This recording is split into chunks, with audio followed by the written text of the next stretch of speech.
everyone, back for part 3. This is going to be a pretty simple video, so it shouldn't be too long.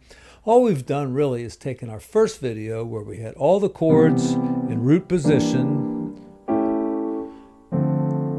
and they sound pretty good that way, but we're going to invert some of them so that we keep our hand from jumping all over the place. We a lot of times want to keep it in a very small area and do what's called smooth voice leading, where the chords are close together. So let's take a look at it. All right, so the same as the first chart that we had. But right here, instead of going all the way down here to A7,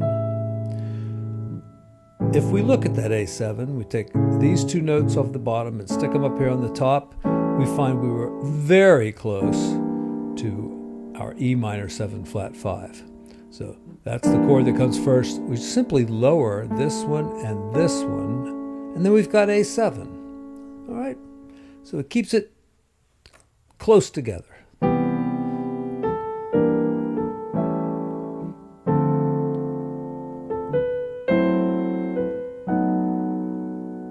right, we do the same thing here. We just lower this a half step and this a half step. And then, since we're so close, we didn't want to come all the way back down to here. We play C major 7th this way, and you can see that, yes, it is C major 7th. We've just taken these and moved them up here. All right, getting the idea now. That's just in root position. And same thing as before. Let's just play one chord, F minor 6. Remember in the first video we said that, these two chords are almost identical. So you only need one here. Just either one would be fine. Okay. And look, just move that down. And we've got B minor 7. Just like if we had C major going down like that. If we do C major this way, there's our B minor 7 flat 5. And then look, we lower these a half a step. And then bring these two down here for A minor. We've got to have that.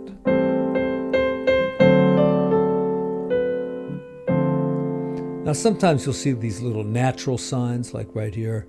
It's just because we just had D7. So this is just kind of a reminder in case you didn't realize that in a new measure we no longer have that sharp. So D minor, all white keys. Run through it again. We talk a little bit about something else you could possibly do.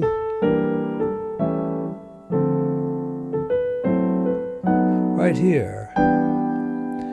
It looks like I'm playing an E minor, but if you'll remember from video number 2 in this series, we were looking at functional harmony and we decided that C major and E minor 7th can be substitutes for each other. Because C minor 9th, it has that E minor in. So it'll sound pretty good to come from F sharp to B to an E minor. But, assuming we have a bass player who will probably play a C, it's still a C major chord, but it's what you call a rootless voicing because it doesn't have the C in it.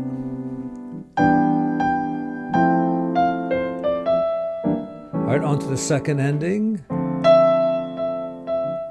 Same as before.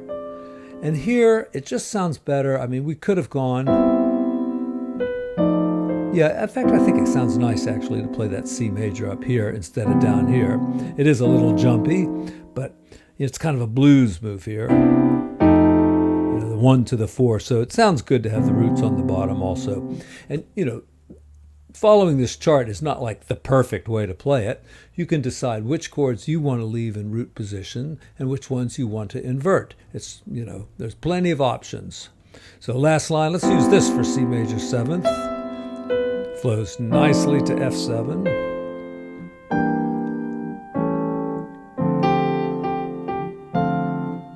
And now look right here on G7. This is what I could have done, but if we take the root of that chord, any dominant 7th chord, take the root and just move it up a half a step, that gives us a G7 with a flat 9, and that's a very jazzy chord for a jazz standard.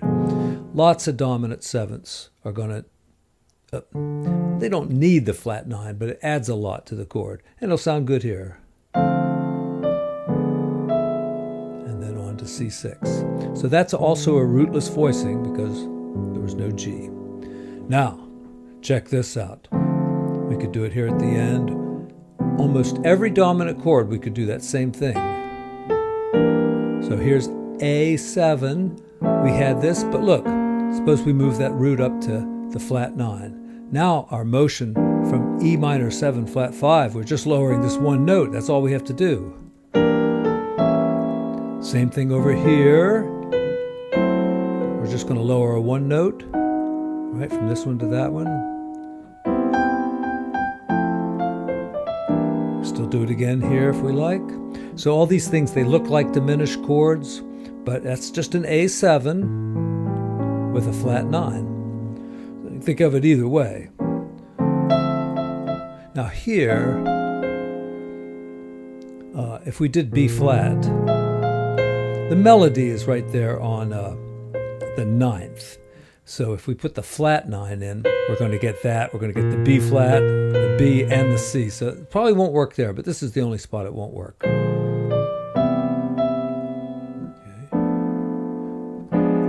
Even here on the E7, I could, keep the F right there instead of going down to E.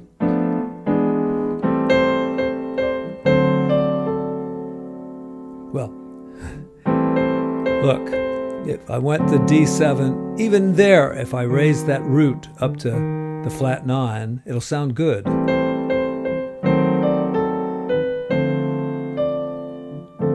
And here, see, it won't work against the second degree of the chord because the flat 9 is right here, the root is there. That's too much to have in one chord. Okay, so ways to practice. If you know, say you know all your major 7th chords, and you can do them through the cycle of fifths. Why not take one of these inversions? See, the C is the second note down, so I have to go F, B flat. I'll always have that little half step there. These are major 7th chords, so practice them like that. Maybe do them with the other hand. All right, I'm lost. It's not that I think I've ever even done that exercise before, but you have to kind of make up exercises that will help you to memorize and get comfortable with the chords. And really just playing a lot of songs is a great way to learn also. Or take a chords you know and go through the inversions like this. Let's take a dominant 7th. Let's take a minor 7th. And I will tell you that more often you'll use root position, sometimes first inversion, but more often second inversion, because as we move through the cycle of fifths, we'll run into that inversion more often. Another little thing about inverting chords, when you have a 2-5-1, you can invert the first chord, that's the 2 chord, put the 5 in root position, and end up with another chord inversion for C.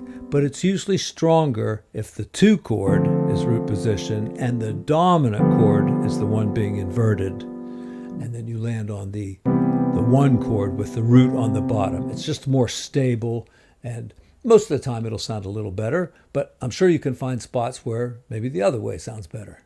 It's all up to you. That's something you have to accept if you want to play jazz. There's lots of choices, and you have to make a few choices. All right, everybody, thanks so much. Be gone for 3 days on the weekend here. I'm doing a little traveling up to Vermont, but I'll be back and try to hit the ground running and do some more videos in this series next week. Have a great weekend, everybody. Bye.